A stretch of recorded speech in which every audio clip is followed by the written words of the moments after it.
What is up, guys? Welcome to Anxiety Land. It has been a couple weeks and my facial hair is a little bit longer, my hair is a little bit longer, and I'm turning back into the disheveled mess that I was a few months ago. I'm actually in a pretty good state right now, but a lot of times if you let your beard grow too long and your hair grow too long at the same time, people assume you're going through something because you start to look like Tom Hanks in Castaway. What are we going to talk about this week? What are we going to talk about? So guys, this week I wanted to tell you guys that I have fully healed. That means I'm no longer crazy anymore. I don't have anxiety anymore and I'm perfect. So I'm going to be leaving this show behind because I'm perfect. You know, I finally fixed myself. It finally worked. All the puzzle pieces snapped into place and I'm now better than all of you. So I just want to say thank you for letting me be better than, no, I'm just kidding. I am still absolutely crazy.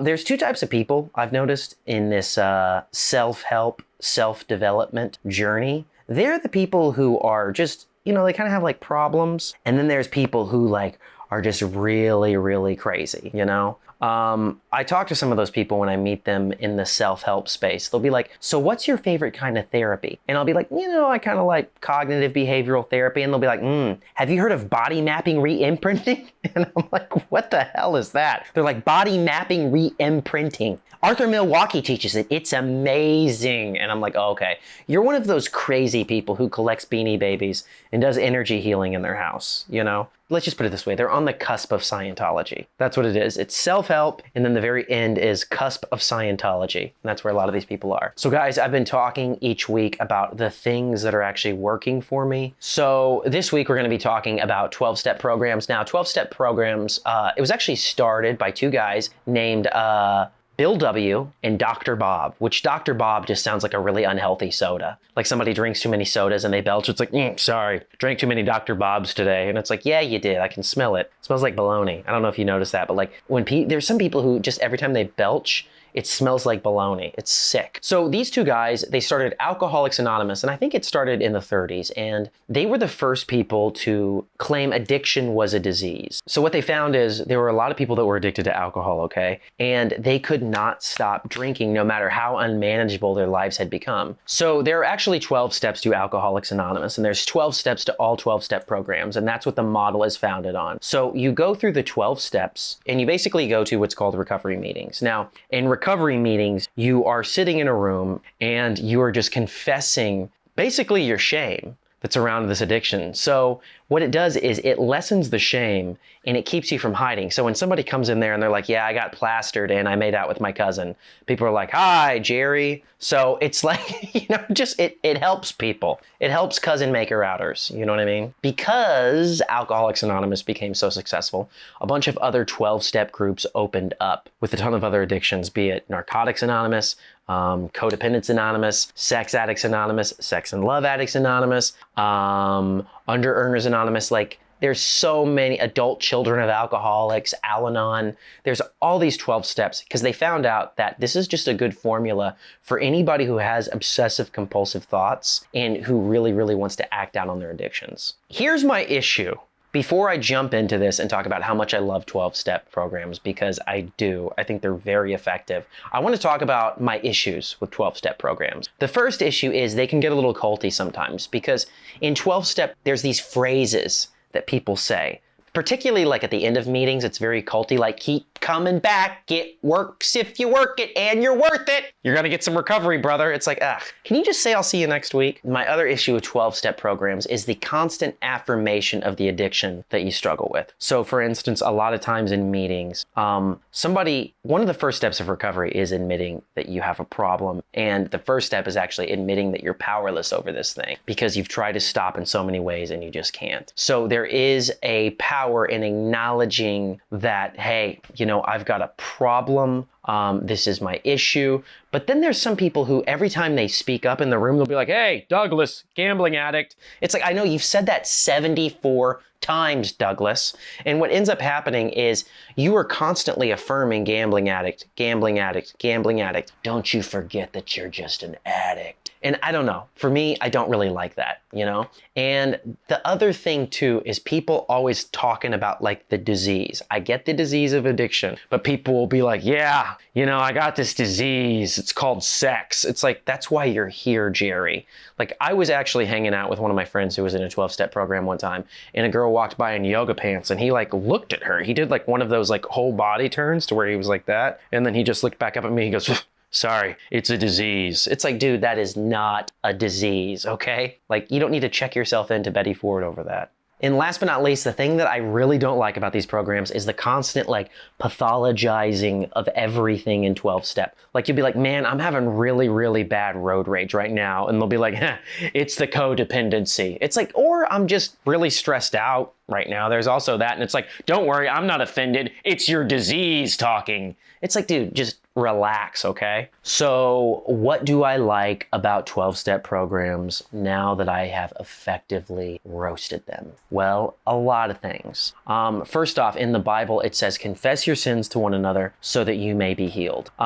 I don't know if you've been to church recently. I go to church every Sunday, and the church I go to is actually very authentic. But for the most part, a lot of times when you go in churches, people aren't just dressed well. They're dressing up in, Mardi Gras attire to where they're wearing a mask, and people don't really tell you what it is that they're struggling with. So there is something that's very powerful about going in a room full of people and being like, hey, I am addicted to whatever, fill in the blank, and I have this problem of... What if that was your addiction? You're like, I can't stop going, yeah, hey, Jerry, addict. So it's a really amazing thing, because what happens is when you start to work these steps and you do it with the sponsor and you're in a room full of people and you're talking about your actual stuff, you have to realize this is something the majority of the world does not ever get a chance to do. People have so many regrets when they're on their deathbed because they realize that they weren't actually honest. And there are actually groups out there for free to where you can literally just Catholic priest it, go into a room and just be like, hey, this weekend was crazy, this is what I'm feeling right now. And the reason why I like 12-step, and I think it gives you something that even talk therapy doesn't give you, is because in talk therapy, you develop like a rapport with your therapist. In recovery rooms, you're confessing to the world in a way. And there's something really amazing about owning up to your stuff. Because when you just take off all the excuses and you're like, yeah, like I used to be like upset about my career in Hollywood. I'd be like, yeah, they're just not really looking for like this kind of guy right now, like they don't want white guys. And, it's like, I think I'm too short and, they're just looking for tall Spanish men with red hair. And then after a while, you're just like, no, dude, you're just not delivering in the audition rooms, or you're doing something wrong that people are not resonating with. And when you're in these recovery rooms, you start to own up to your stuff, and that's like a powerful thing. And make no mistake about it, everybody has addictions. So I think it's a spectrum. Once again, I think addiction is a spectrum. There are some people who are like siphoning gas out of people's cars because they're addicted to that. You know what I mean? They can't talk about it. They're like, sorry, got the disease of siphoning gas with my mouth out of people's cars. Like, there is an addiction for literally everything. In fact, there is over, I think, 100 12-step groups. Everybody has addictions, okay? You got to be accountable, and there's times you want to run, but sometimes you just need to go in the room and be like, hey, my name's Todd. I stole money out of my grandmother's purse to buy some supplements, some CoQ10, and some activated charcoal toothpaste. And it's like, hey, Todd, good to be here. He's like, good to be here too. You spend so much time in your life BSing people that there's something about just being like, hey, this is me. And I believe God honors that too. When you come to God and you're just very honest and transparent, I think God looks at that. What God doesn't like is when people are like, hey, I will pray for you. And they're just all like, phony religious. It's like, ugh. So I'm going to go through the 12 steps, okay? So step 1, we had admitted we were powerless over alcohol, that our lives had become unmanageable. Now, you can substitute alcohol with literally anything, and that's what people do in the 12-step programs. You could be like, I am powerless over looking at BBL pictures on Instagram, Brazilian butt lift pictures, and my life is unmanageable. Like, I'm not answering the phone, I'm a 911 dispatcher, and I'm just doing this with my thumbs and zooming in on BBL pictures, and people are dying because of it. My life is unmanageable. Step 2 is came to believe that a power greater than ourselves could restore us to sanity. So a way that I explain step 2 is like, we've all felt insane. Like, when you're worrying and you're just like sitting, waiting for something to happen, that is a form of insanity. So you believe that a power greater than yourself can restore you to sanity. And for me, a power greater than myself is always going to be Jesus, because that is the power that is above every other power, that's able to reach into all my dysfunction and help me out. Step 3 is made a decision to turn our lives and our will over to the care of God as we understood him. Okay. Now, there's a lot of times people, they may not all be all the way there yet. They might not really know what they believe, but you turn your life over to the best of your ability with your addiction. Okay. Now, you're at a point, you're at a mess, you've maxed out your credit cards at Michael's because you've made too many hand turkeys, and you're like, I got to turn this over to the care of God. I can't stop making hand turkeys and spending all my money at Michael's. Step 4 is made a searching and fearless moral inventories of ourselves. So keep in mind, guys, with every 12-step program, as you work these steps, each step has a ton of questions that are catered to that program. But making a searching and fearless moral inventory of ourselves basically means that you call a spade a spade. You've been in the 12-step program now for probably about a month, maybe 2 months, 3 months, 4 months, however long it took you to get to step 4. And you've been going into the rooms, confessing your stuff, and now you should have a little bit of awareness to be like, what? It's probably not right that I poured maple syrup in that man's air conditioning. That is a searching and fearless moral inventory. Why did I do that? It's because I have resentment. I cannot stand car mechanics, whatever. You know what I mean? Like, you come up with your own resentments and you look at yourself and it's like, why do you feel this way? Okay, so a fearless moral inventory would be, I lash out, I'm defensive, I'm manipulative, when I'm questioned too much, I'm dishonest. Like, these are all fearless moral inventory things. Step 5 is admitted to God, to ourselves, and to another human being the exact nature of our wrongs. Okay, this is where you get therapeutic and you tell your sponsor just how messed up you actually are, and you confess it to God too. So step 6 is we're entirely ready to have God move all these defects of character. So you have to go back to step 1, that you're powerless over this thing. You've tried to do it. Like, if you're really struggling with addiction, you have tried to willpower it. You've done the self-help thing. You've done all the different stuff. And you're like, hey, I got to have God remove these defects of character. I can't stop punching bank tellers in the face unless God removes that character defect of punching bank tellers in the face. So you have God remove that. So this is the thing. You are entirely ready. That is a step. You're entirely ready. But step 7 is humbly ask him to remove our shortcomings. You get to the point where you're kind of like done saying, Lord, I'm amazing. Like, bless me, baby. It's more like, hey, I'm messed up. In fact, there's a parable in the Bible to where Jesus talks about 2 people. There's one person who comes along and he's like, hey, I'm awesome, God. I thank you that I'm not like that hooker, that I'm not like that person, that I'm not like that person. And then there's another person who comes in and he won't even look up to God because he's so aware of his shortcomings, and he's like, hey, have mercy on me. And Jesus goes, that guy went home justified, not this other guy. This is my paraphrased version, by the way, too. So step 8 is basically you made a list of all the persons we harmed and became willing to make amends to them all.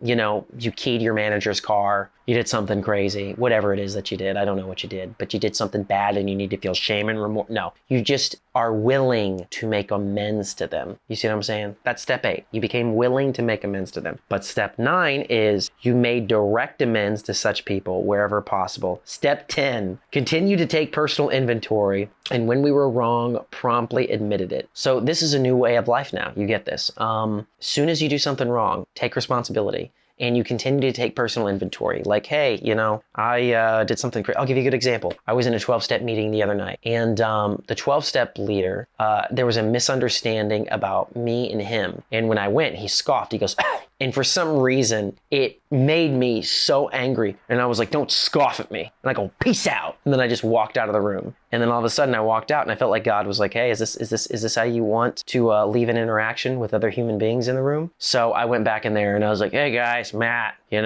I'm back. And then I was just like, hey, I want to apologize to the room. I want to apologize to the leader, the guy who was leading the meeting. And I was like, I did not conduct myself in the right way. I'm sorry. Step 11 is sought through prayer and meditation to improve our conscious contact with God as we understood him, praying only for the knowledge of his will for us and the power to carry that out. Self-explanatory. Rather than being like, God, why don't I have a model with a BBL and a Ferrari? Bless me. Instead, it's like being like, hey, God, just give me your will. If it's your will for me to have that, for me to have a really hot wife, with that hot air balloon booty and a Ferrari, give it to me. But if it's not your will, hey, I'm taking my hands off the steering wheel, okay? And I'm gonna trust that I'm not gonna crash this Kia Sportage, because I don't have a Ferrari, into the ditch, okay? Step 12 is having had a spiritual awakening. As the rest of these steps, we tried to carry this message to alcoholics and to practice these principles in all our affairs. This means you're willing to sponsor other people and help other people. So now that you've got some recovery, you're gonna get more recovery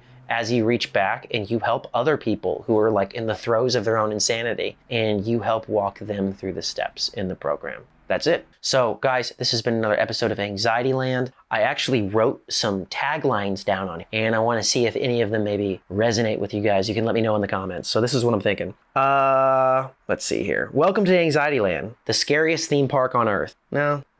Is that a good opening line? Doesn't really, as I'm saying it, I'm like, nah, that's not that great. Keep up the anxiety. No, probably not. God bless, don't have a panic attack. I want to just start saying that to people in my daily life. Be like, God bless, don't have a panic attack. Just imagine saying that to the bank teller. I think I like that. God bless, don't have a panic attack. Keep those heart rates below 80, but still above 0. I think that's the one. Keep those heart rates below 80, but still above 0. All right, guys, with that, that's our new tagline. Below 80, above 0. So guys, this has been Anxiety Land. God bless you. This program has been brought to you by vezbi. Vezbi is a super app that you can download in the App Store. You can talk to me on there. There's behind the scenes stuff. I got my sketches on there. You can check out the website too. It is anxietyland.myshopify.com. And you need to order because I substitute teach in the daytime. That means I'm a stepdad for hire. I go around to different schools in LAUSD, stepdadding it up. But summer's about to kick in and baby boy doesn't have any money. So buy some Anxiety Land t-shirts so I can pay for my rent in my apartment. I love you guys, all right? Check us out on vezbi, and God bless you. I don't know, this isn't really a gang sign, is it? I think it just means West Side.